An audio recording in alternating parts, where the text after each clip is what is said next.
Hello and welcome to another colony submission video. This is number 17 in our series, taking a look at what you guys have made and showing off community creations while getting a little bit of inspiration for our own series on the channel. And this comes to us from a viewer named Ted, who submitted a very nice email to me with a little bit of information about this colony. It is completely mod free, of course, 1,000 beavers on Diorama. What else? What else would it be? But I thought it was really interesting that Ted managed to get 1,000 beavers on here with no mods, using only what the game lets you do without tiny tubeways or anything like that. And also, every single food is represented. Water storage is full. There are 529 bots, of course, making this whole thing tick. But, I mean, this is really impressive. I didn't know it was possible to have a stable population of 1,000 biobeavers with every single type of food and not be out of water, and with a well-being of 71. So there's going to be a couple things that are going to show up, like the frog statue, of course, and then the Torii gates, because I have the mod installed. Obviously, this being a vanilla build, it's not going to use those. But, I mean, everything's good. The Earth repopulator could stand to be set off again, and we will do that, because we always do. But, man, I honestly didn't think it was possible. So this is great news, because it means we can do it with mods, because it has been done without mods. But just to, get a little bit more from the information I was given on this, I really am looking forward to showing you guys everything that's on this, because I know we've done a bunch of these, right? Because a whole bunch of people want to try the 1,000 beavers on Diorama challenge, or 500 beavers, or all this other stuff. And it's been really cool seeing all of that.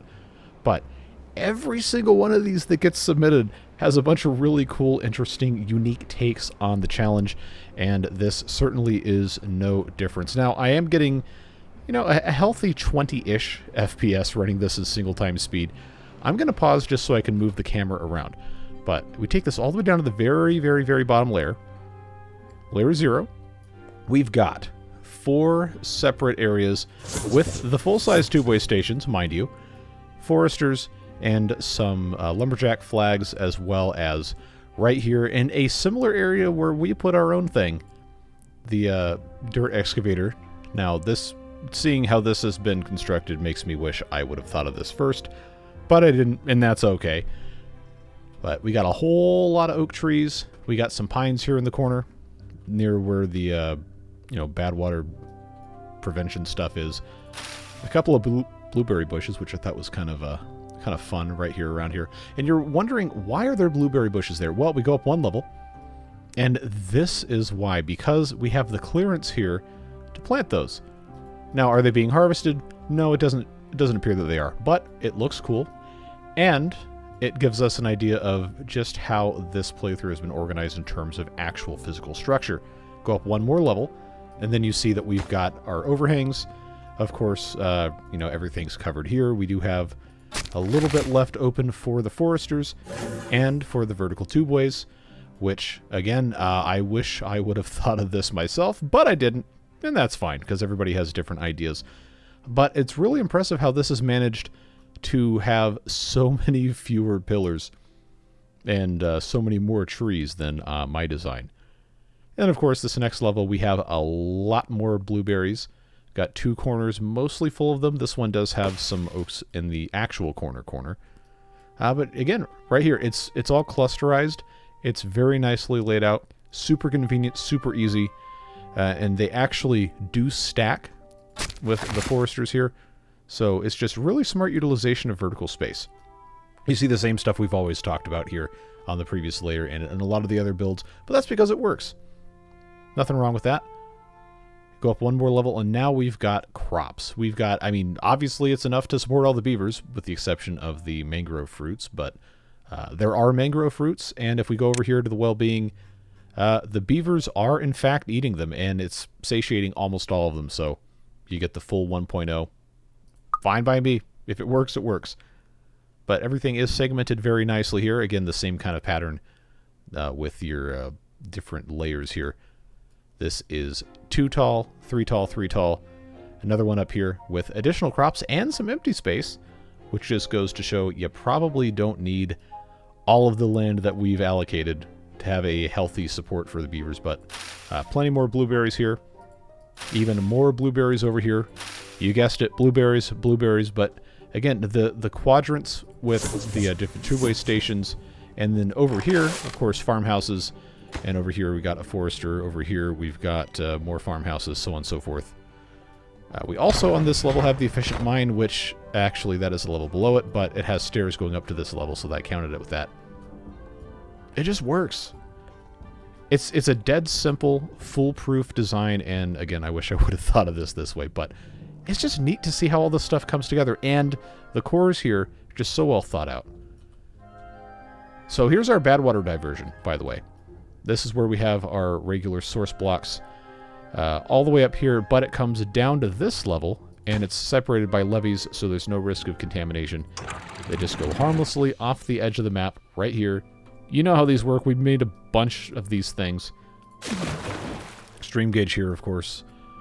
Then you keep going up one more level. Yet more crops. It's a lot of corn. It's a whole lot of corn. Maybe more corn than you technically need, but hey, again, it all works. So there's absolutely no wrong way to do this. If it works, feel free to do however you choose.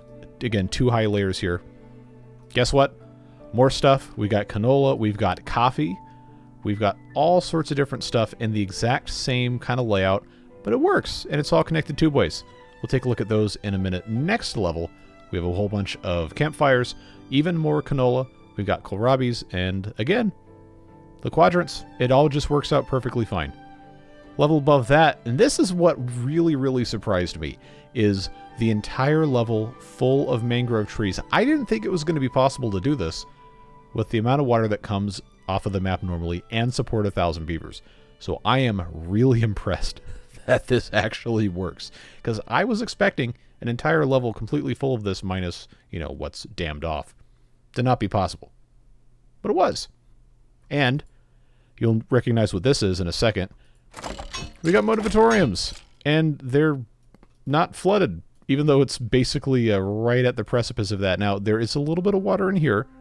Don't worry, we'll unpause this at a time, but I'd like to be able to move the camera around because this is 1,000 beavers and 529 bots. But man, it just works. It just works. And of course, we have the Earth Repopulator here too. We're gonna set that off, like I said. But this is where the last level of the terrain starts. And I should note, everything down here on this level, or all these levels down below this, is farming related. This is the very first level at the very top of the terrain that has anything that isn't directly related to farming. And this is something that Ted talked about in the email, is that everything that actually has to do with housing beavers or keeping them alive or producing stuff is above the terrain. We have a whole network of two-ways. You've seen them all over the place, but it is connected very nicely up here at the top. And as we continue going up, this is where the fun really begins. Like, take a look at this. A layer 25.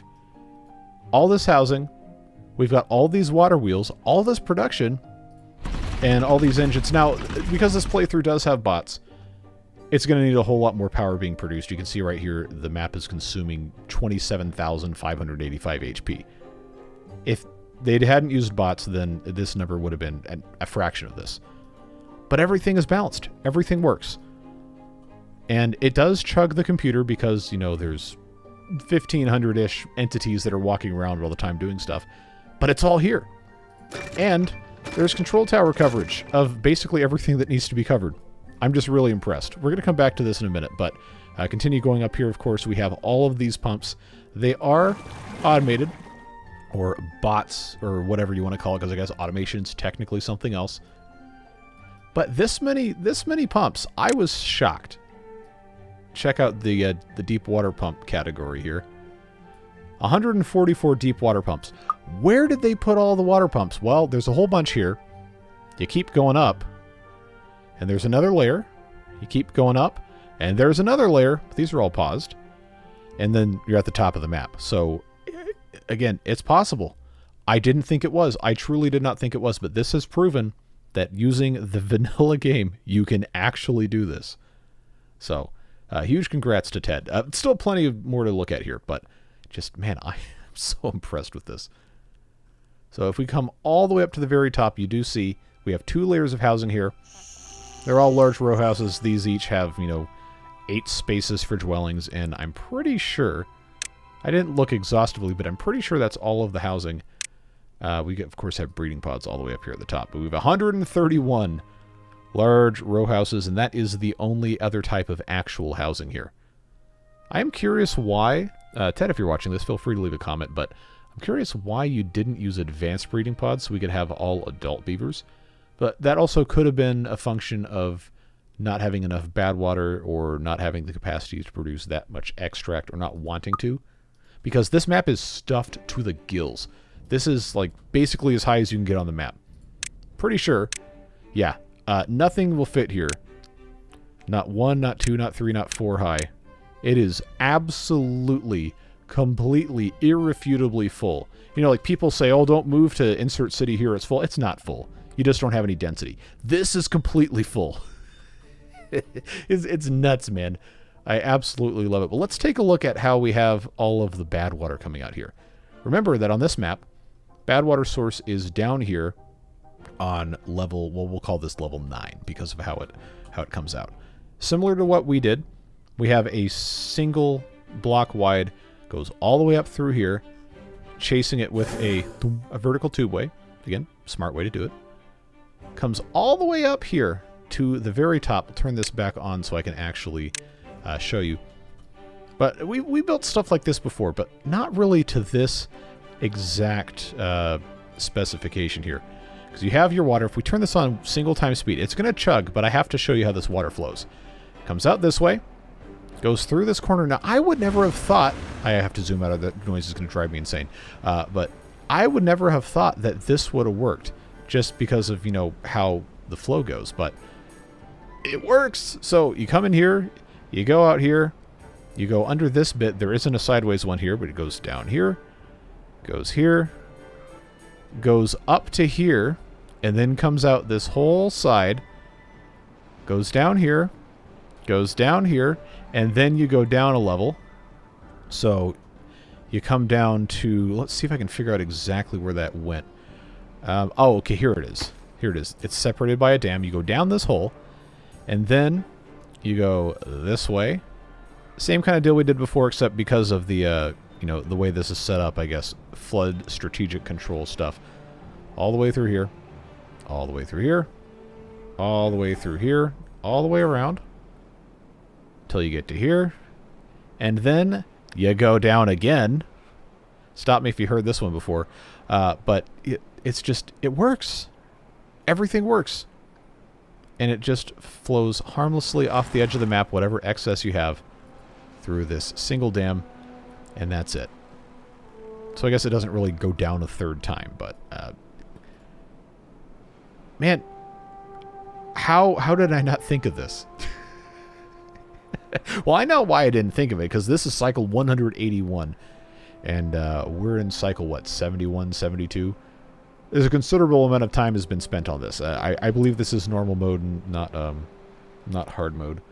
But, man, just the amount of ideas and the amount of different interpretations of this challenge that you guys have come up with to solve the problem in so many different ways is just really impressive to me. And I'm kind of jealous of some of you and your ability to do that. But, man, I'm so inspired by this, because I had originally thought it was going to be completely impossible to do every single food and have enough water and all that stuff. Like, I was worried the mangroves were going to cause so many problems trying to get stuff to, not evaporate all the water. But clearly this works. Granted, I'm trying to do it without bots, which is going to make it a whole lot harder. And we're on hard mode, which means 30-day droughts, 30-day bad tides, versus normal difficulty, maximum of 9 for each. So, okay, that's a little bit easier. But the colony can support 1,000 beavers. And they're at 71 happiness, which is completely insane. I don't know, man. I like this. I never get tired of looking at these. And you guys have submitted a lot of them. Trust me, there's a lot that there's no reason for me to make like another couple dozen videos of the Iron Teeth or Folktales Diorama 1000, whatever. But I had to do this one. Just because, they have everything. They're left wanting nothing. So, really appreciate you submitting this, Ted. Thanks so much for the nice email. And all we have left to do now is, if we can manage it, I'd like to do a little bit of first-person walking. I can't promise the computer's going to let me do this, but let's speed through the rest of the night here. I know I can't make it do 30 times speed, or it's going to be at like 1 FPS and then just crash spectacularly. But while we are doing that, man, I can't believe it. I genuinely can't. Like, I know, like, it's like, how many times are you going to say it? Like, look, the amount of time and effort that I've put into thinking about this, and I haven't been able to come up with this, is just, like, it would be embarrassing if I told you. But here we are.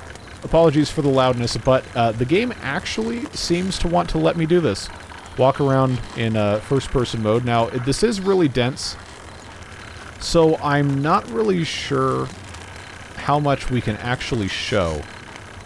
But just know that this is navigable, technically. Come down here, of course, we have a whole bunch of just, doorways. But here they come. Here they come. Walking, running, confusing the heck out of people. Walking upstairs. Oh, and because this is... Oh, come on. Come on. How did I get stuck in here?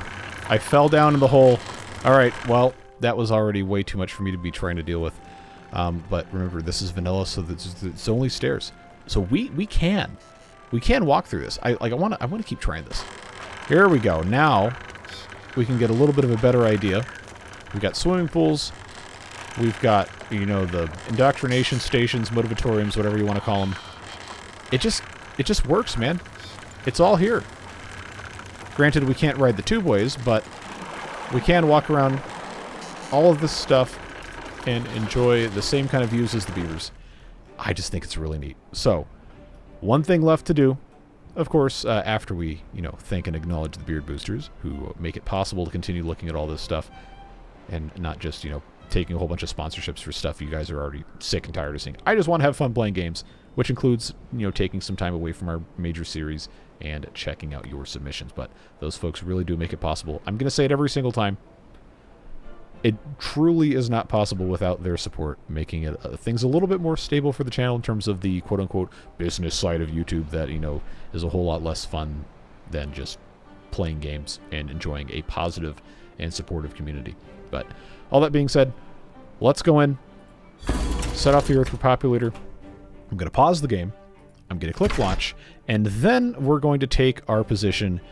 I guess it's probably not going to let me get right on top of this, but I want to try it anyway. Oh, okay. I guess it will. So, you see that thing popping up? It's going to unfold eventually, and then we're going to see these guys come out. There they go. Rotate that thing all the way around, fire off into the sky, and, go repopulate the Earth. But yeah, that's it, folks. I hope you enjoyed this one. I had a great time seeing all the different intricacies of how this is laid out. And, we didn't fully explore everything. That was a frame rate lag. But suffice to say, everything is laid out in a way that makes it fit in the map, and I can't believe how much is in here. It's really cool stuff. Have a fantastic rest of your day, whatever it is you're doing. Stay safe, have fun, and we will see you in the next video. Take care, friends. Bye-bye.